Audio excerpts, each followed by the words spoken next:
Welcome to the Grief Dreams podcast, where we have conversations with guests about their life, loss, grief, and of course, grief dreams, which can be dreams of the deceased. If you want to know more about the topic and your hosts, please visit our website at griefdreams.ca.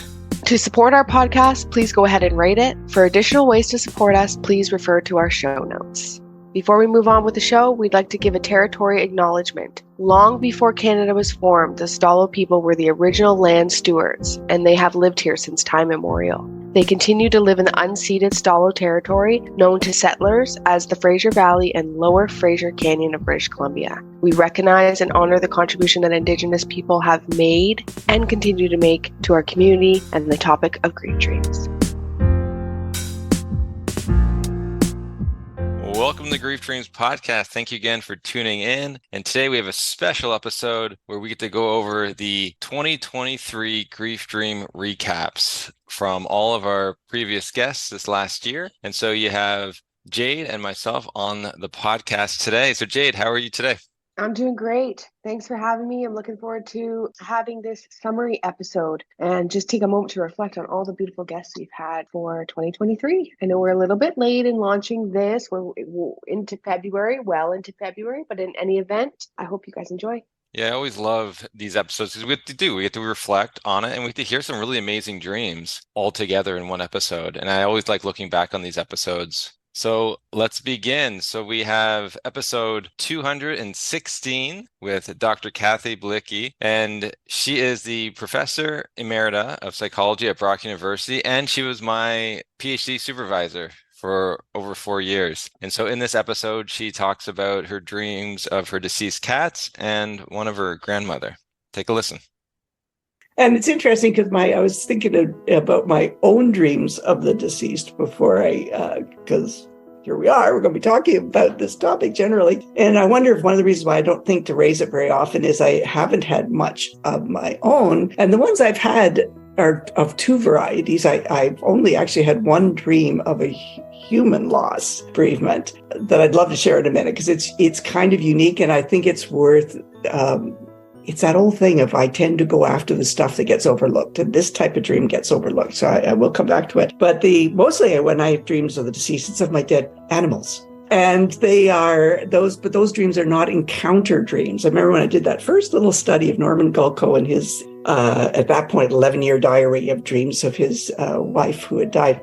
I noticed that the dreams seemed to be sortable into dreams of an encounter where it was as if he was encountering her now in this moment versus the majority of the dreams where it seemed like she was just like any other element of the dream. She was a symbol.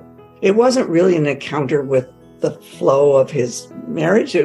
Flow now was acting in the dream the way any object or person in the dream is a symbol for an idea. In dreams, we don't use words. We use images and sequences of action to convey ideas and to do our thinking. We're thinking through images. We're thinking through story rather than through words. And all of my dreams of deceased cats, when I wake up in the morning, it's always a treat because I sort of feel like I've had a visit of sorts with them. But in the dream, these are just dreams as symbols. I've had a whole sequence recently where I suddenly in the dream realized, I haven't fed, fill in the blank, Sam, Ashley, Nikki, or Pony in years. Where are they? I haven't changed their litter. And it's like I sort of vaguely remember, I thought they died, but no, they're here somewhere. And I find them and they're always looking a little worse for wear, a little dusty, but they're still okay. And so I get them clean litter and get them clean food. And I have no doubt that these are dreams about I'm neglecting something in my life. And I haven't quite yet sorted out what that is. And the problem with dreams is dreams lack volume control. So it could be something huge and important, or it could be some trivial thing that day before I neglected. So this might be a good time to tell you this one dream, because it's one that I continue to come back to and think about. My one lone dream of a deceased person. Now, though there may have been two. So it was preceded by, it was a dream about my grandmother. But a few years before she died, my great-grandmother, who was a larger-than-life person, ferocious. Whenever anybody dies in our collective family, inevitably we end up talking about great-grandma. because she just loomed so large. She smoked, chain smoked. She lived right to the last days in her own little apartment. She was crusty. She kept the apartment like 90 degrees, and she had this humongous vicious cat that would attack you. And if you try to do anything to stop that cat's attack, she'd scream at you, "Don't touch that cat." So she was just... So one night when I was undergraduate and I was in residence, I had my own single room. About 2 a.m. or so, I woke up and the room was stifling hot and filled with cigarette smoke. And in the darkness, and oddly enough, I wasn't scared, thinking there was something on fire. I was just puzzled. And then the thought came to me, Grandma's died. And the moment I had that thought, the air cleared, the temperature went back to normal, and I fell asleep. And a few hours later, my mother called with 6 or 7. She had a bad habit in those days of calling around 6 and 7. I kept telling her, "Mom, I'm a student. I'm up studying late. I'm never up before 8 or 9. Stop this." And I got to the point of being kind of rude, and I just hang up on her. So she calls, or somewhere 6 or 7, tells me, "Grandma's died." I was exhausted because they had woken up in the middle of the night. And so I said to her, "I know. I got to get sleep. Talk to you later." Hung up. And of course she was left with, "What do you mean you knew?" so that was my first experience of somebody close to me dying. And I assumed from that thereafter, whenever anybody died, I'd know about it, because I wasn't, of all the grandchildren, I was probably the least close to my great-grandmother because we traveled so much. So I thought, okay, this seems to be some kind of ability. Well, that has never happened since. But a few years later, my grandmother dies. I don't have any kind of message come to me. But then I thought, well, maybe tonight I'll have a dream. Well, I did. And what a dream. I'm at the funeral.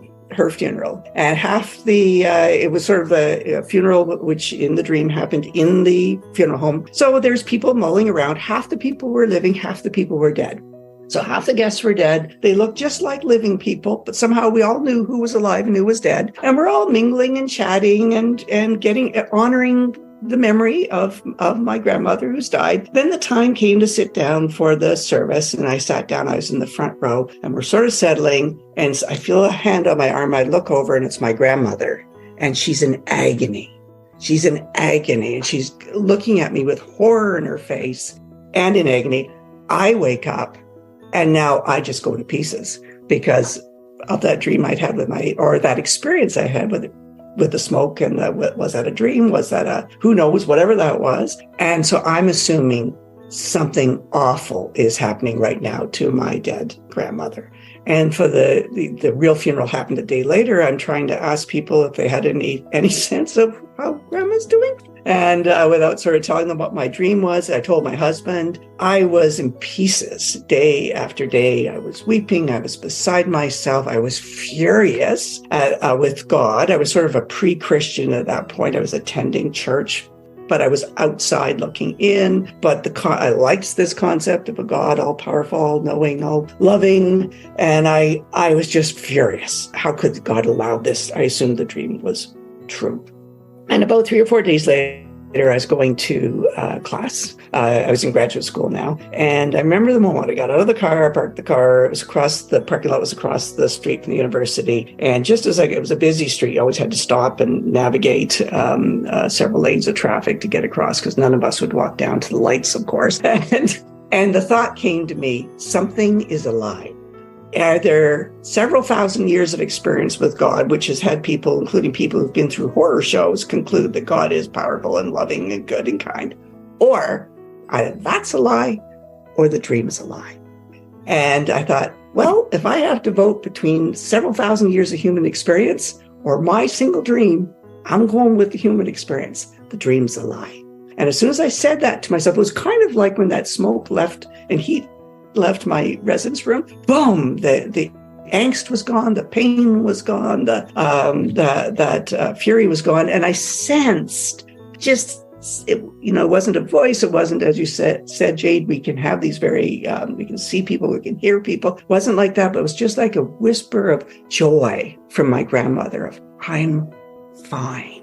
So, those kinds of dreams, I don't think we've seen anything quite like that in our research, Joshua, that I remember. Maybe you've heard something like that from other people, but we have at times talked about how, in scripture, there's a lot of positive things said about dreams. But again, sometimes people overlook that scripture also warns that dreams can deceive. So when we're talking about don't read too much into emotion control, the volume control on emotion, maybe don't read too much into the content. If it's out of character with the person, there's many things that could be going on in that. That particular dream continues to be a mystery to me because I remembered a lot of dreams in my life, and so I recognize it as being quite unique in several features. But I have long since learned that, if I have a dream that someone I know and care about acts in a horrible way, I don't wake up the next day and look at them askance. I will give some thought to, am I missing something I should have noticed in them? Or is it that they're standing in for a kind of paradox or something? So we just want to handle dreams with some, there's great wisdom to be found in dreams, but they're not like books where you can just simply read it out. You need to handle them with a light touch. And if it's not fitting and not making sense, you'll have more dreams. You'll have more thoughts. Don't let any one experience like that determine how you think or feel about something that's important to you.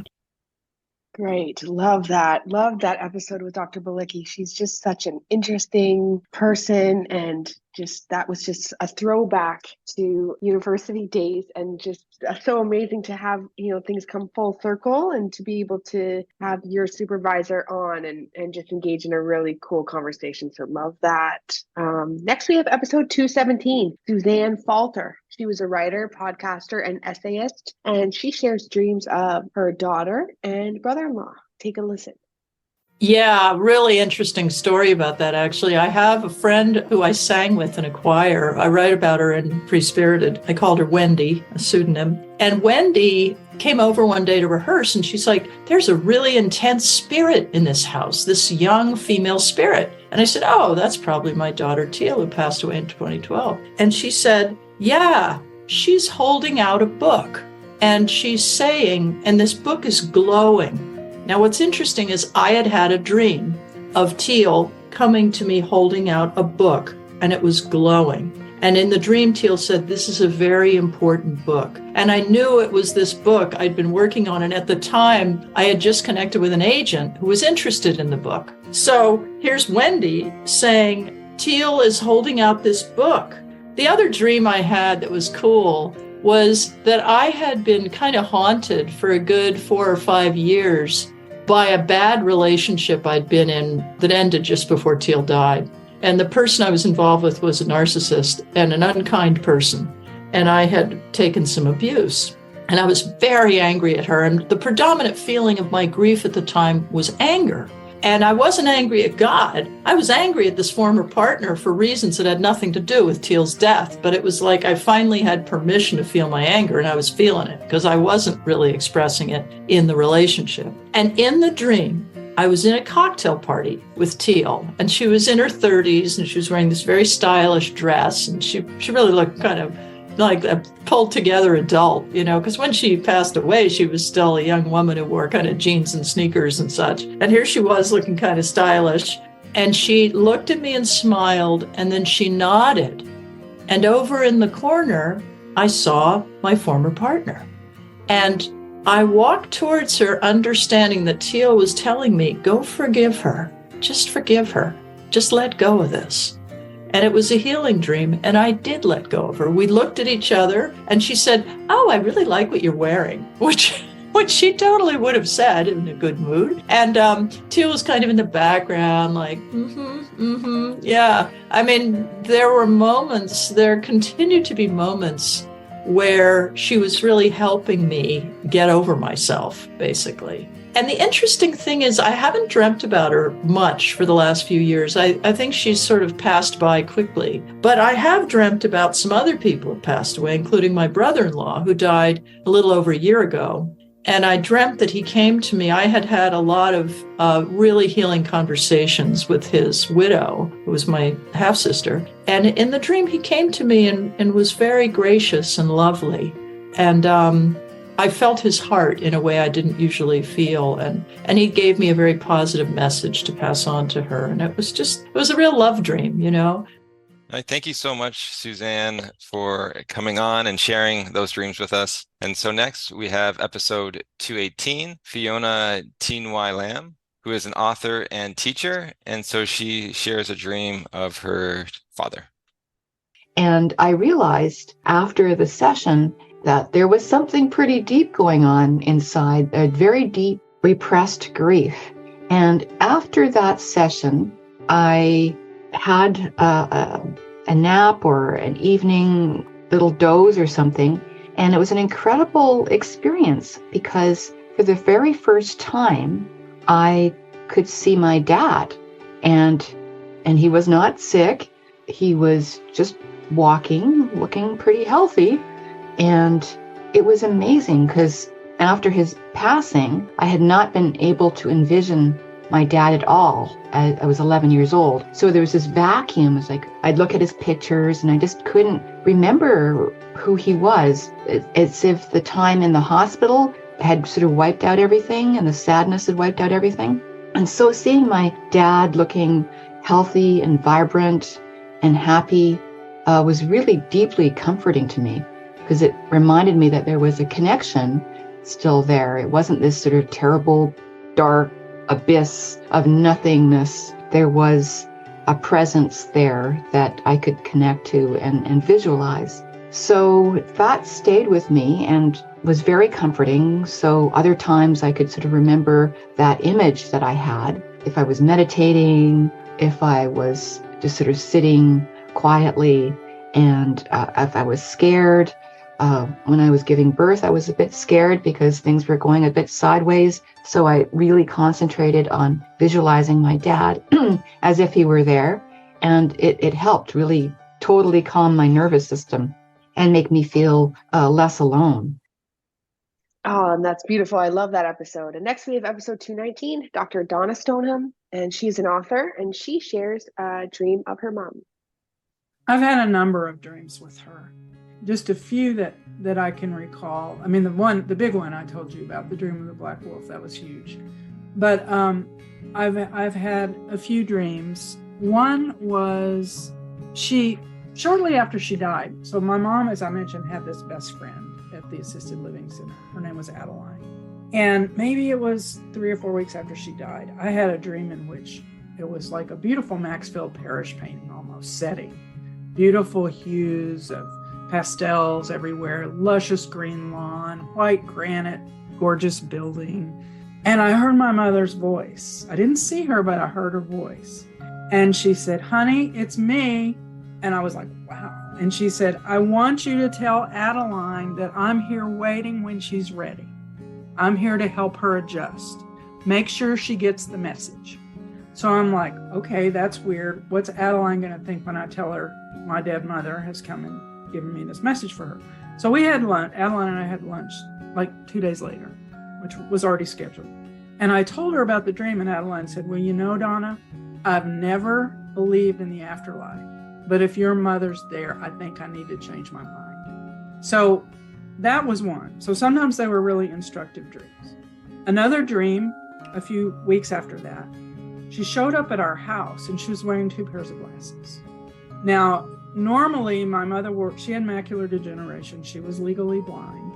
So she always wore glasses, and she had to look out of the side of her eye to see things. And she knocked on the door, I opened the door, and I was, "Mama, it's you." And I threw my arms around her, and she threw her arms around me, but it was kind of like, why are you so, over emotional almost from her? I saw the 2 pairs of glasses, and she wore 2 watches at the end of her life because she was afraid one of them wouldn't keep the right time. So she had 2, then she could double check, right? So I freaked out because I was like, oh my gosh, we've already sold all her stuff. We've gotten rid of her stuff. I have all her bags of clothes in the garage. We don't have her apartment anymore. What are we going to do? She's going to be so upset she doesn't have anywhere to go. And then she kind of just disappeared in the dream. And I later came to realize she has 2 pairs of glasses because she now has a spiritual lens and an earthly lens to look through. And she wanted me to know that. Like, I got this now, don't worry about it. Another dream I had, I was buying her a sweater in Carmel, a Christmas sweater, kitschy Christmas sweater. She loved those. And this was in the summer, like after she died in February. And she shows up in the store. And I said, Mama, what are you doing here? How'd you get here? And she said, well, Jack drove me. And that was my stepfather. He had died 8 years before she did. He drove me. And I said, why are you here now? I thought you weren't coming until Christmas. And she said, I figured you needed me now. So you needed me more now. So, that was one just to remind me that she was there, not to worry. She was, she had my back. So yes, I've had a lot of dreams with her, with those themes, either an instruction or, I'm here for you, or many different kinds of dreams with her. Okay, thank you, Donna, for coming on the podcast and sharing that with us. So next we have episode 220 with Krishma Arora. She is a poet, writer, and public speaker. And so here she shares dreams of her son, friend, and grandmother. Yes, so I've had dreams about my son, and I've actually not had those dreams in many years, but the years following his death, like you could say the first few years, I did have dreams, and it was interesting, but it was really the same dream. It was the same dream that I had repeatedly, and the dream would be that I was in a house and someone said to me that Kabir is here, he's come, and he's waiting in that room, or he's in that closet, or he's waiting in there. And I would feel such emotions I could not contain, like of happiness and of longing and wanting to see him because I was missing him. And so I would go run to that room and open the door in hopes of finding him, and the room would be empty and he wouldn't be there. And then I would wake up from the dream in tears, feeling empty again, empty inside. And that was my dream of him every time. It was strange that it was the same dream multiple times. The dream never changed. I never found him. I always hoped he was going to be there, but he never was. But I haven't had that dream in many years since. I have experienced other loss and have had other dreams, but I don't know if you want to ask about that separately. Yeah. So, wow, that's such a heartbreaking dream to have and have to wake up from over and over and over again. But you definitely sort of see that longing to see your son, right? Like you definitely see that, and it's probably something you're processing. And dreams it can, like, depending on what culture you're from, Western culture, dreams really can reflect our waking emotions and how what we're trying to process. And, it's sad that some people have to have those dreams and other people have these dreams where there is that longing, but they get a chance to see the person. Yes. Right. And so you've never had a chance to actually see your son in a dream then? Wow. Never. Yeah. I've seen other people. I've seen deceased grandparents. Recently, I lost a very old friend of mine who was also my neighbor growing up. He died suddenly in a motorbike accident, and I actually found myself grieving and mourning for a long time. And I think it was because I had regret and guilt. I wasn't as good about keeping in touch as he was. What was my last reply? I had to check, and why didn't I ever really tell him that I loved him, but he knew I did. And there was a lot of that, and there was a lot of self-doubt.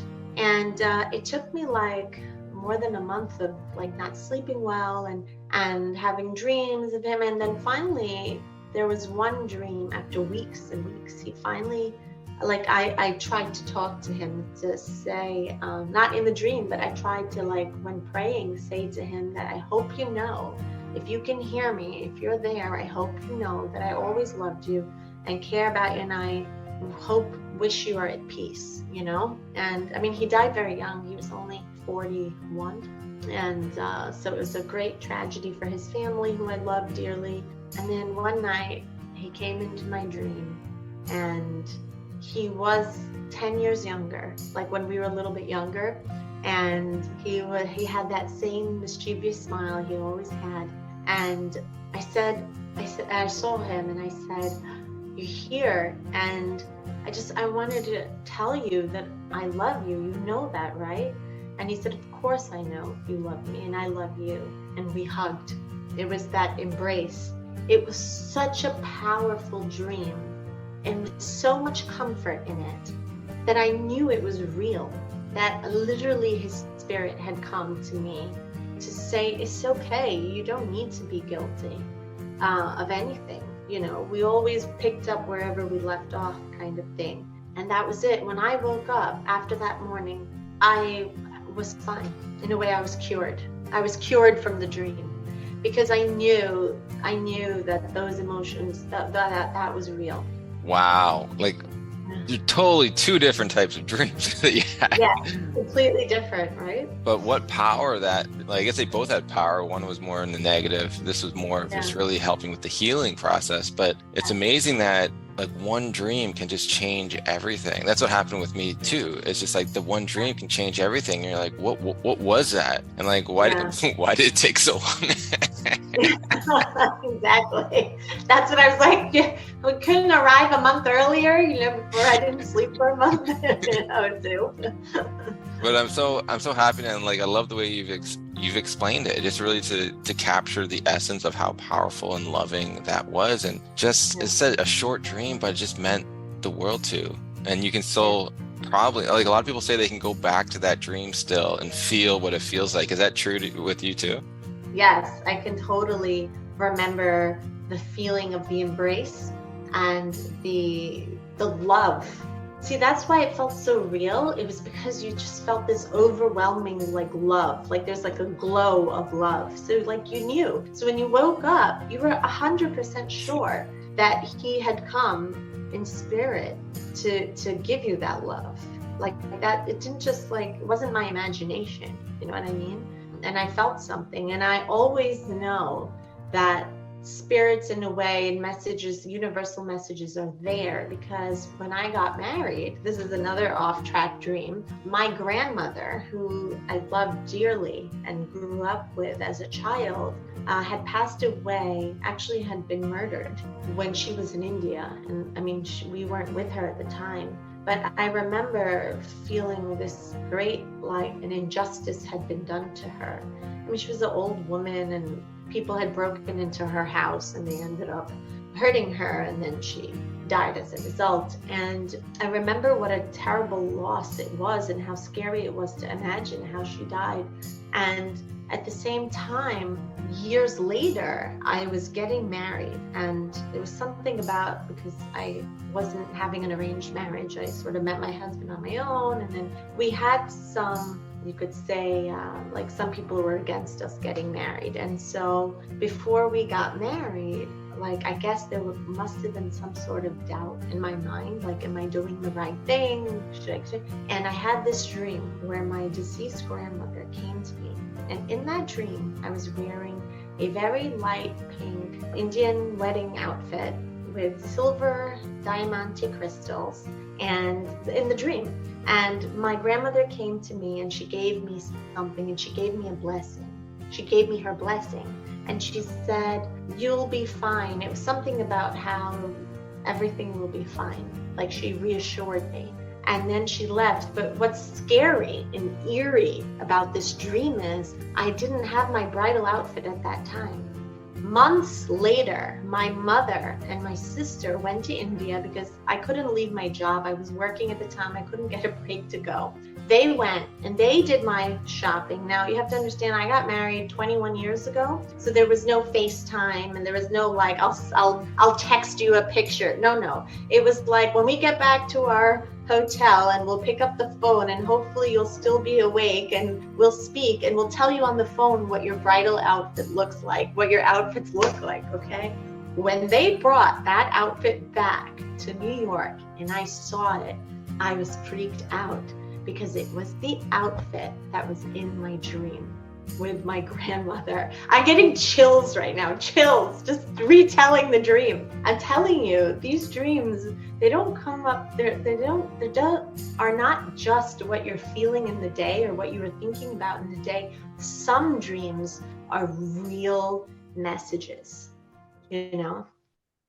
Beautiful. I really enjoyed that episode. It was great. And she's just such a beautiful person in general. So love that. Next, we have episode 221, Kathy Sinowski. She's a poetry teacher, author, a chapter leader of the Compassionate Friends, a support group for bereaved parents.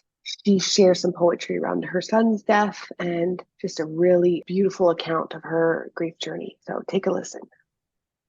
But I did have a dream 6 months after he died, and I'm glad I didn't intend to read that poem about the empty room, but I'm glad I've sort of introduced you to the room now because it begins in his room. 6 months after he died, I opened a desk and found his journal, and that's how the poem starts. And the poem is called Alex and the Bear.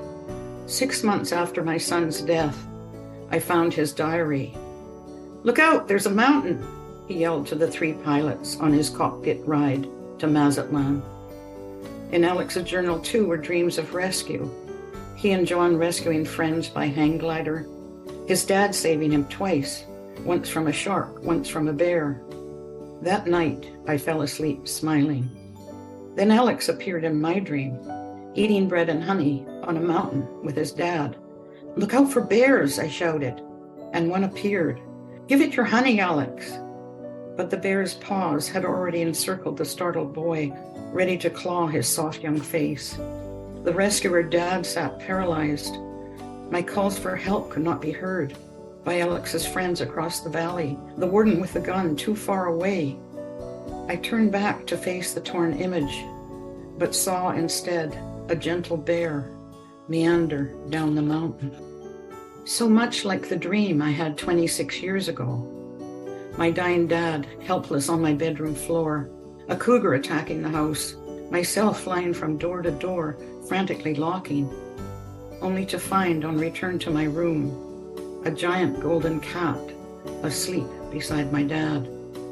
Those are very interesting dreams that you shared. And I'm really curious, like, how you saw that when you woke up.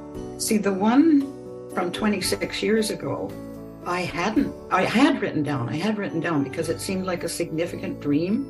And my dad was not dying on my bedroom floor. He was dying in the hospital. So I had the dream when my dad was dying in the hospital, but the dream was me trying to save him from the cougar, you could say death. And it just, the end of the dream, that the cougar is the giant golden cat sleeping beside my dad. The ferocious beast turns out not to be ferocious. And in the Alex dream, the bear turns out not to be ferocious. They should be fearful animals. A friend of mine saw the dream, a printed copy of this poem, and she was into Jungian analysis.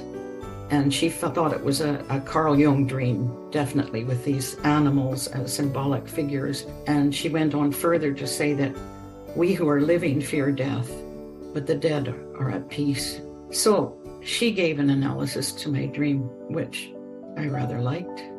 And it begins with me reading Alex's diary, because both my husband and I were teachers. When we took our kids on holidays, they had to either draw something in the evening or write something about their day. And so I want to again recommend writing. Write down the dream that you had, and more details will come as you write it. Yes, it's always interesting to have someone share their dreams in a poem form. So that was actually really nice to sort of hear that. So next on episode 222, we have Emily Bevan, who is a writer and actor. In this clip, she talks about a dream of her dad, husband's grief dreams of her father, and her mom's grief dreams of her father. My dreams, I remember when my dad died, because it's 10 years ago. I don't remember specific dreams I had around the time, but what I do remember is how they were very sensorially rich. And I remember, like, my dad used to wear a lot of cashmere, like the softest jumpers. And I've still got one, actually, that I was, that I kind of occasionally pull out and have a cry on. And for a long time, it smelt of him. And I had this other thing of his that it smelled of him. And then it accidentally went in the wash. And that was awful because it was just that smell, that kind of, washing powder mixed with kind of dad, mixed with a bit of the dog, mixed with like just his general, a bit of coffee mixed in there. But just this gorgeous smell, and Paul Monsieur, of course. And then, I remember sort of the sort of being held by him and the kind of softness of his jumpers and the smell. It was that very sensorially rich dream. And then the sort of devastation of the realization when you wake up, that I just remember having so many of those dreams just and being in floods of tears, often in the middle of the night, waking up. And because in those early days, you know, it's just so raw and it hasn't sunk in. And so that whole having to deal with that reality all over again when you wake up, is just awful. And I haven't had one like that for a long time, actually. I think it's interesting. So you didn't write any of the dreams down in your diary? No, because after Dad died, I stopped writing my diary. The day there was the funeral, and I wrote about the funeral and what that was like. And I wrote about a poem about spring, which again is like probably a massive cliche, but like Dad died in the winter. And then when spring came and like literally the ground under our feet became firmer. It was like this extraordinary thing of like regeneration and birds tweeting and like, you know, green, lush towpaths popping up. And I've never experienced the sense that, you know, the seasons in such a meaningful way as I did after Dad died. And I was living here with my mum for a while in the countryside. And so I was experiencing the, you know, nature in a kind of full-on way. And we were walking the dog every day, and I'd been walking the dog every day in the winter when it was biting cold. And then the seasons changed and it became spring. And so I wrote about that a lot. And again, that became quite a nice way to bookend the book, to that's sort of right at the end, that poem. And then I just stopped writing. I didn't want to write anymore. I kind of put the book away and then haven't kept a diary sort of ever since. So I didn't record any dreams. And but I did have many of them. And the one I had most recently about Dad, which wasn't a sort of a sensorial one, it wasn't about being held or anything. And I didn't wake up upset. It was kind of just a very lovely dream. Was I was at a nightclub of some kind, and there were lots of different rooms, and I was trying to work out how I was going to get home. And my dad was in a room with loads of other people sitting in a deck chair with a newspaper, and he was there to take me home. And all I knew is that he was just there. And it was just, I love the fact that it's a reflection of how far I've come. I think that it was just cool. Dad was just there. He was going to take me home. He was just reading his paper, and he was there. You know, he was just, you know, there for me. And when I was ready to leave, he was going to drive me home. And he always used to come and pick me up whenever I go to parties. He always sort of practically didn't want me to go. He'd be like, do you want me just to take you home now? I could just take you back in the car. He was quite protective, but he would always be there outside the pub or, you know, outside a party to pick me up. And so it was quite nice that he was sort of still there in his deck chair. I'm not sure why he was in a deck chair in a nightclub. I sort of overlooked that. Oh my God. That's probably doing a crossword, I imagine. That's nice. And it's nice to sort of, I guess, like talk about some of these dreams, because it's nice to hear some of the stories that go along with them, right? Because they are based a lot on like our longings, our memories, and some things that when we talk about like not wanting to forget these dreams, even though they may be kind of sometimes crazy or maybe you don't remember the full details, there's some of the feelings you do, and it can bring up some of those memories, and like his clothes and the smell and some things that we wouldn't normally talk about or think about. It sort of can bring that up, like him always being there before the party. Like I love that. And I think that's the beauty of why I love talking about these dreams, is I get to know their bond in a different way, and your relationship in a different way. Yeah, and that's it. Like that sums it up so well. Like Dad was such a kind of he'd do anything for me. Like my parents lived 2 hours outside of London, but he'd sort of offer to drive me home on a Sunday night. You know, it wouldn't be a thing. He'd be like, oh, of course I'll drive you home. Just drive you 4 hours. Well, actually, for you guys living in Canada, that's probably nothing. That's probably like popping to the shops. But here, you know, that feels like quite a big distance. But he'd do it in a heartbeat. He'd be like, oh, of course, you've forgotten something, I'll drive it back. And so he was always sort of very much someone I'd lean on. You know, when I needed advice, and he was just such a sort of wonderful, protective father that, him waiting in a deck chair to take me home is it really. That sort of sums it all up. It was interesting. My husband had a dream about Dad shortly after must have been a good deal after we met, but he knew that my dad liked to play chess, and he played chess a lot with my brother. And Billy had a dream where he and Dad had a game of chess, and Dad was, Billy was like, here you are, I'm finally getting to meet you. And they had a game of chess. And he was like, it was just this really lovely dream that he had. And I kind of felt obviously really sad that, you know, they never met each other, these two huge people in my life. And Billy came along, you know, quite soon after Dad died, actually, like a year later. But they had this dream. And so sort of weirdly in my head, sort of met each other in kind of weird, dreamland. That's so amazing. So beautiful too. Isn't that lovely? Yes. Wow. Just a gentle dream. I'm not sure a lot happened. They just played a game of chess. Yeah, they're just bonding. I'm not sure who won. They just bonded. They sat there together. It wasn't about winning or losing. It wasn't about winning or losing. Even though both of them were quite competitive. No, it was a really lovely just thing. And I was talking to my mum earlier on about her dreams about Dad.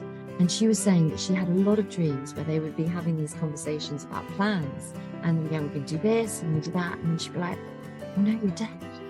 Oh no, we can't do that because you're dead.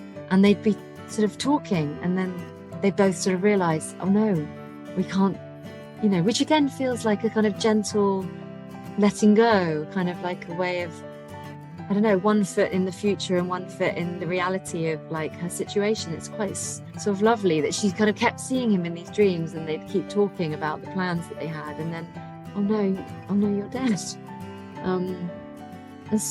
Sweet. I didn't know that until today, actually, until I asked her about it. Interesting. That type of dream is very, very common. Lots of people Is it? have that. Yeah, lots of people have that. Yeah, same thing. Planning for stuff, and then just the realization that, oh, that's not happening, or you're not here, or no. that, yeah. Yeah, I mean, because it's where you're processing, isn't it? These dreams are where your subconscious just kind of trying to make sense of everything.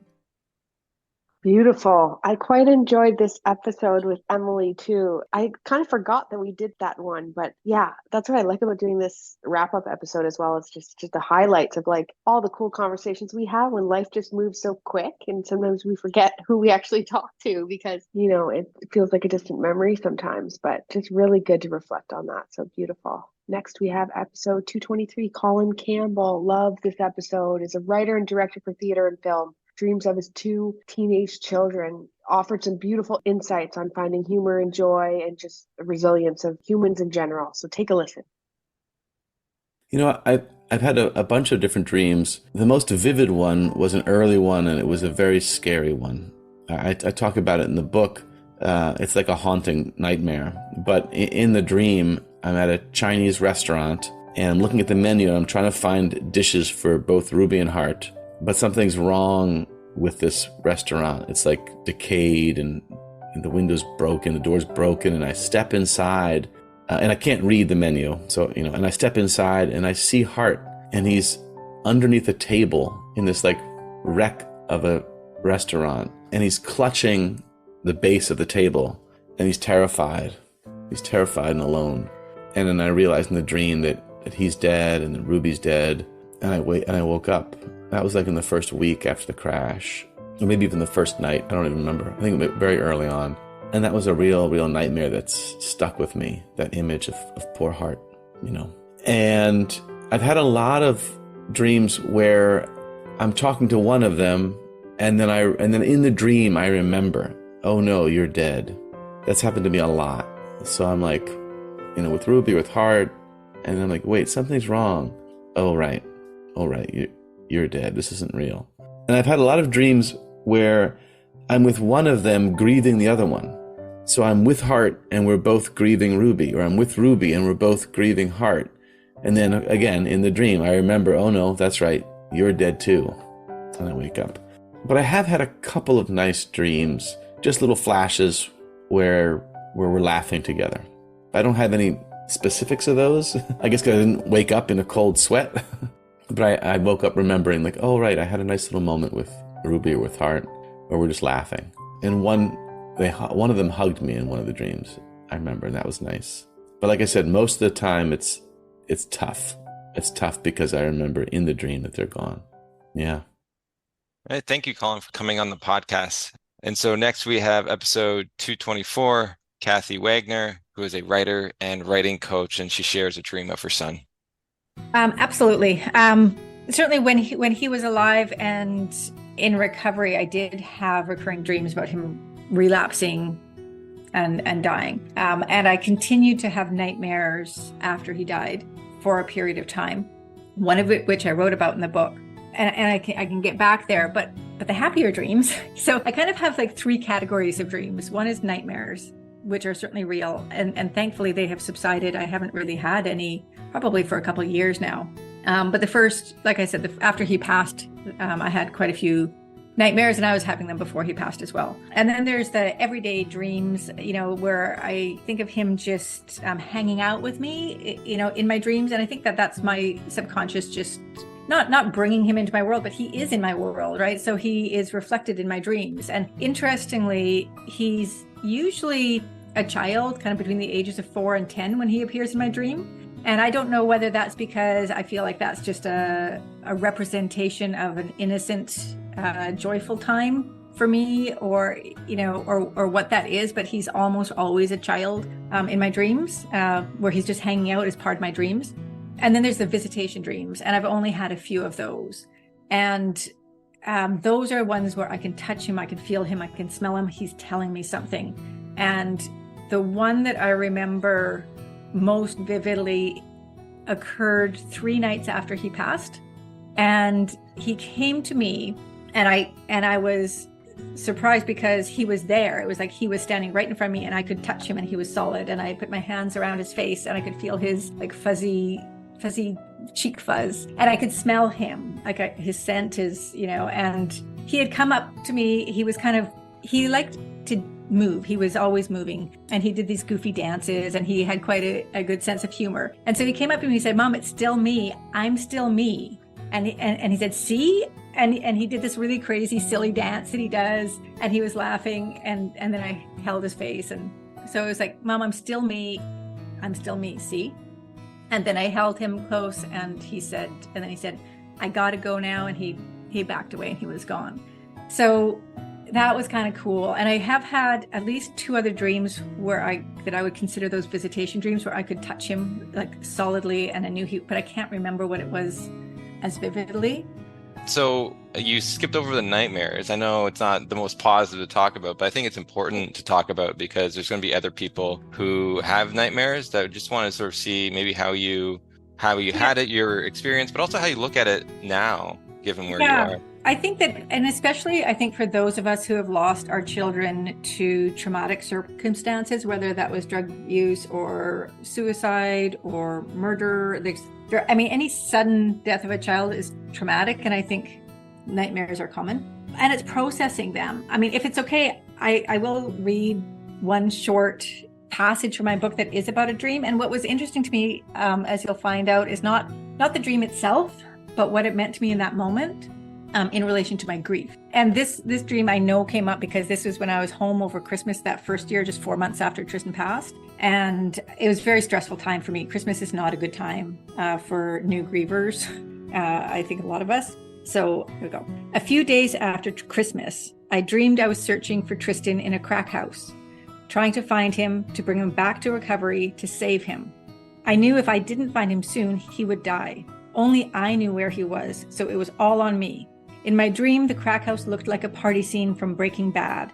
Emaciated bodies lying amidst garbage, people shooting up or half-heartedly having sex, or just staring at me with vacant eyes. I walked over these bodies, desperately searching for Tristan. I stumbled from room to room, growing more panicked with every second until finally I found him. I reached out to where he lay in a corner of the room, his eyes gazing lifelessly at me, his body already cold. Pain exploded and I woke up. I sifted through the nightmare in search of reality urgently, as if Tristan's life depended on it. Oh, I thought to myself, taking deep breaths to slow my pounding heart. It's okay. I'm okay. He's already dead. And that was the worst part. Not the nightmare itself. That wasn't so different from many of the dreams I'd had. What scared me most was the deep feeling of relief I had when I woke and remembered that Tristan was dead. And then I felt anguish and guilt for being relieved. I spent most of that day in bed crying, feeling like a terrible mother. I thought that somehow I must subconsciously be relieved that Tristan was gone. Yes, some things seemed easier now than when Tristan was in the depths of his addiction. It was easier for me to manage my own pain than to watch him in pain. But that wasn't what my relief had been about. It would make sense in a way to be relieved that I didn't have to fear for him or try to save him anymore. But that wasn't quite right either. All day I wrestled with that feeling of relief until I finally understood it. I hadn't been relieved that Tristan was dead in my dream. I had been relieved when I woke that I didn't have to live through his death again, that I hadn't somehow been swept back to the moment of his death. Instead, I was here, months later, still in a sea of pain, but inching my way towards an unknown shore. That was legitimate relief. Thank you for the share. Next, we have 225, Nikki Wilson. She's a model and owner of Mira Denim. She shares dreams of her birds. Take a listen. Then when I left my bathroom window open, they all flew out and I only found 3, and I felt so guilty. Like I was in tears because they won't survive if they're out there by themselves because they're conures. So they're really small and they're not native, and there's other birds will attack them. So I was like dreaming about finding them and dreaming about them being okay. And I think that was, my subconscious trying to deal with the fact that it was kind of my fault that if they're dead, I left my bathroom window open. It was actually really hard. I still feel quite guilty about it, and I'm still on the Facebook pages looking to see if anyone's found my birds, and this was October last year. So the likelihood that they're still out there is pretty slim, but there's always hope. And I do still dream about them flying around and me trying to catch them. It was nice having Nikki back on the podcast as a return guest and sort of seeing how far her journey has come. Lastly, in episode 226, we have Roberta Kurloff, who is a speaker, community activist, former attorney, and author. She shares a dream of her partner. I could feel my body suddenly moving and that I had no control over it, shaking a little. And then I could feel a hand reaching out to me, and suddenly I was flying. First, I would try to figure out flying on a pad or something, and then it opened up and I just flew, and I flew over cities and countryside, and I would talk with Nancy about her experiences, and she was sad on some level, but also enjoying like a little kid. She was always a little kid in some ways, and she was enjoying playing and communicating with me, and so I had a number of those type of dreams.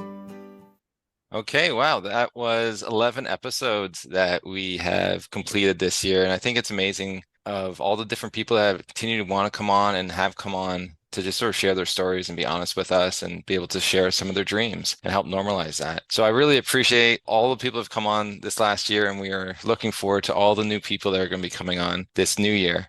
Yeah, I just want to thank all the cool guests. We had such a good, varied collection of guests, different folks with different experiences and all different kind of insights to share around grief and navigating the grief and dreaming experiences that pop into their life. And just again, want to thank everybody for the time that they spent to come on and make space for us in their schedule and just be able to show so much vulnerability in coming to talk about things that are really hard. And so just unending gratitude on all of that. So thank you so much to all our listeners too for tuning in, as well as the folks who share their stories. And so 2024, here we come. And so we're on a mission to continue to normalize these dreams within the grieving process. And so stay tuned for some more episodes coming up.